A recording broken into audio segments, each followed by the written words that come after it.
Mr. Bean, o meglio Rowan Atkinson, ha sempre detto che il suo ispiratore e maestro è stato un comico francese, con idee geniali e surreali. Ma non era un comico dei film muti, ma uno dei comici, attori più innovativi e perspicaci del XX secolo. Di chi sto parlando? Ma di Jacques Tati. Non lo conosci? Allora devi scoprirlo con me. Tuffati nel mio mondo.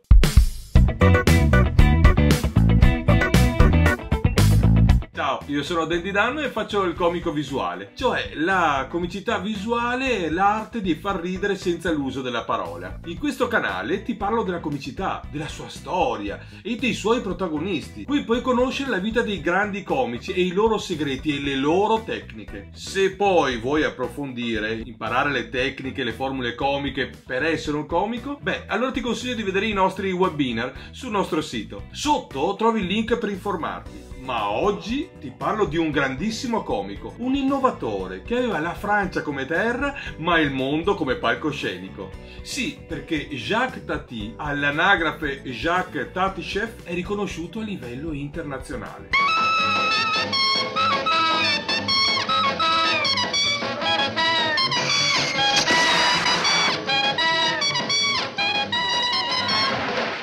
I personaggi dei film di Tati hanno contribuito a far conoscere un umorismo particolare, rivolto al personaggio e non alla trama e alla sceneggiatura, ma al personaggio che tenta di resistere in una società sempre più meccanizzata.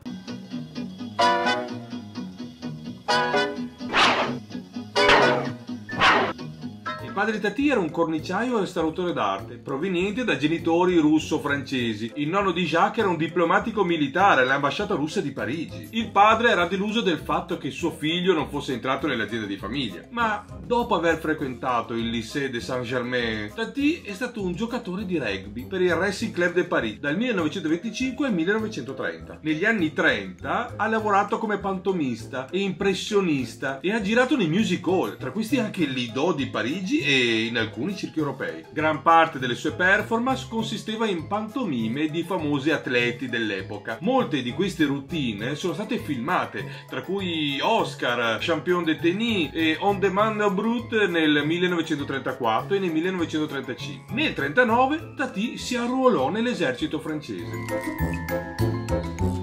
Tra il 1940 e il 1942 Tati presentò la sua impression sportiva al Lido di Parigi, dove incontrò la danzatrice Herta Schill. Era fuggita dall'Austria con la sorella Molly. Nell'estate del 42 Herta partorì una bimba, Helga Marie Jean. Influenzato dalla sorella Nathalie, Tati rifiutò di riconoscere la bambina e abbandonò la madre. Nel 1947 ha realizzato un cortometraggio in cui Tati interpreta il postino francese François. Lo ha rivisto e lo ha prodotto nel lungometraggio del 1949 Jour de Fête. François diventa ossessionato dai tentativi di rendere più efficienti le sue operazioni di ufficio postale, dopo aver osservato un film di addestramento postale americano. Tati utilizza questa premessa per ironizzare sull'impersonalità della tecnologia.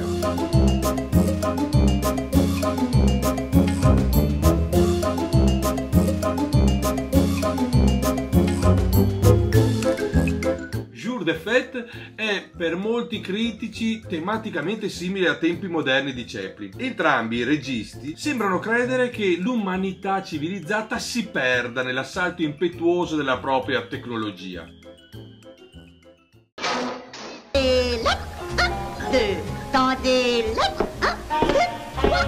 Ha sempre cercato di rappresentare le debolezze della società mentre diventava più dipendente e più confusa dalla tecnologia. Cioè, stiamo parlando di un uomo che si preoccupava della tecnologia che si stava impossessando dell'uomo negli anni 50.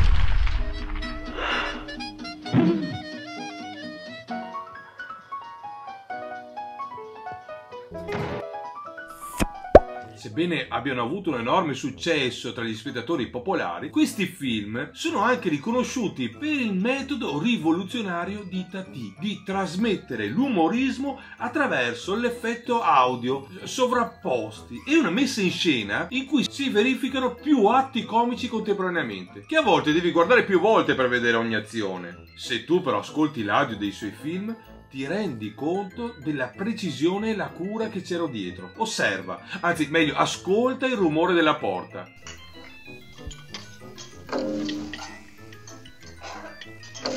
È strano, quasi antipatico. Senti il cardine della porta quasi irreale da quanto è raffinato, mentre lui gioca con i suoni e li usa per creare la storia. Fantastico. Tati ha prodotto solo 5 film, 6 tra virgolette, ma è ammirato per aver sviluppato un tipo di umorismo che nobilita l'umanità, mentre la prende in giro in maniera però gentile. In questi film l'unico attore riconoscibile è Tati, nei panni di François o Hulot, per impedire al pubblico di concentrarsi sulla celebrità sullo schermo e concentrarsi piuttosto sulle situazioni e sulle azioni. Raramente ha impiegato primi piani o inquadrature di reazione. Era convinto che il pubblico non ne avesse bisogno per ridere.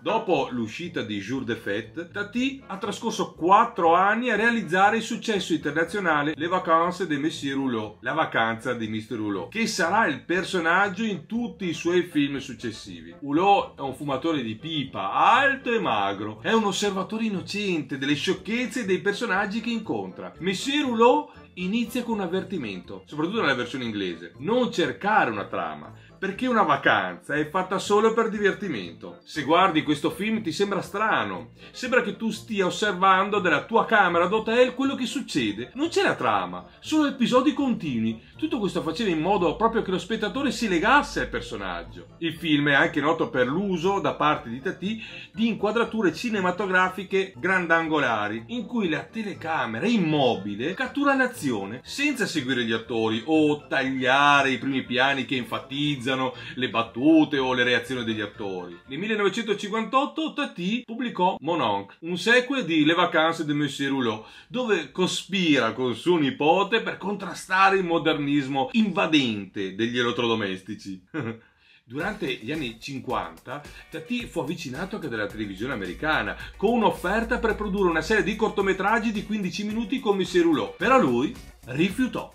Sempre più infastidito dall'associazione di Tati e la sua creazione Monsieur Hulot, Tati ha usato il personaggio solo brevemente nel suo film successivo, Playtime.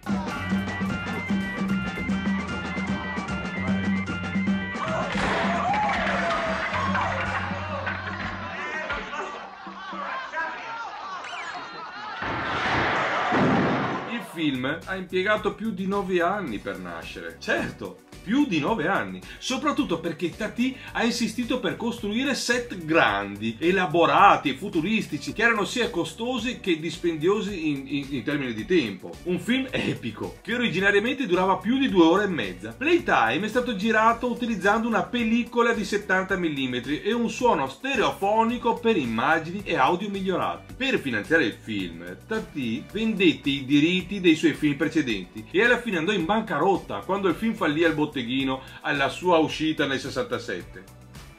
Cercò di recuperare la sua perdita accorciando il film oltre 45 minuti e poi a 35 minuti negli Stati Uniti. Ridurre la lunghezza e la larghezza del film ha reso incomprensibile gran parte della comicità visiva di Tati. Il film ruota attorno al tentativo di Hulot di arrivare a un colloquio di lavoro in una città modernista, confusa.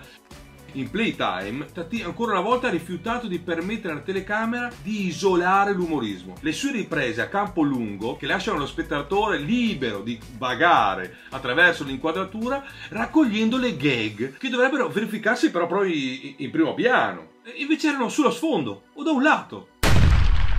Mentre il film era impopolare tra il pubblico, altri registi hanno copiato liberatamente lo stile di Tati, incluso Robert Altman, che ha usato uno stile simile nel suo film MASH. Alcuni critici ritengono che l'ultimo film teatrale di Tati, Trafic, sia stato fatto da Tati per recuperare le perdite finanziarie di Playtime. Tati ha abbandonato le ambientazioni futuristiche di Playtime per dell'automobile, sì, di Monsieur Hulot, e delle strade che percorre mentre si reca al Salone dell'Auto di Parigi. I film sono simili, parlano del progresso moderno e dell'isolamento umano. A me Traffic piace moltissimo, è geniale e pieno di gag esilaranti. Lo stile visivo più rilassato di Traffic ha segnato un ritorno allo stile dei primi film di Tati. Il suo ultimo film, come ti dicevo, il sesto, è Parade. È un film di un'ora realizzato per la televisione svizzera. Da lì in poi si sa poco e Tati morì nell'82 di un'embolia polmonare a Parigi. Tati ha saputo dimostrare che sono le situazioni a far ridere. È il personaggio al centro di ogni situazione. La matematica comica e le attitudini comiche lo pongono come uno dei registi e comici più bravi che siano mai esistiti.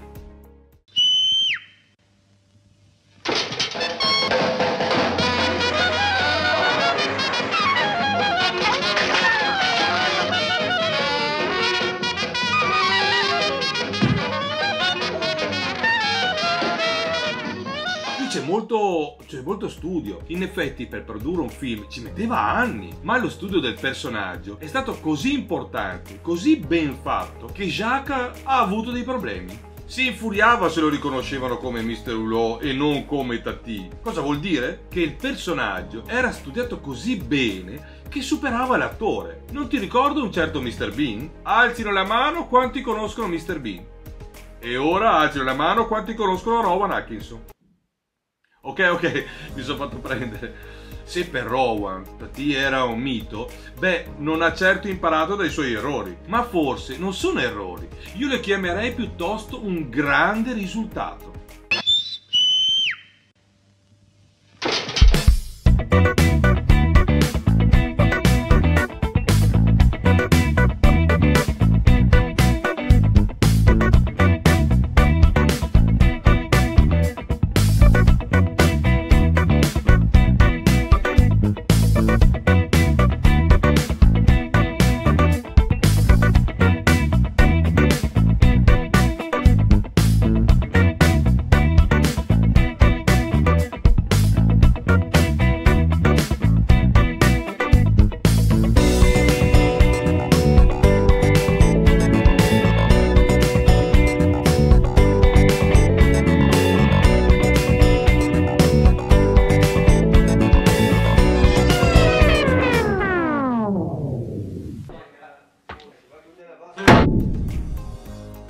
Ora dimmi, cosa ne pensi di Jacques Tati?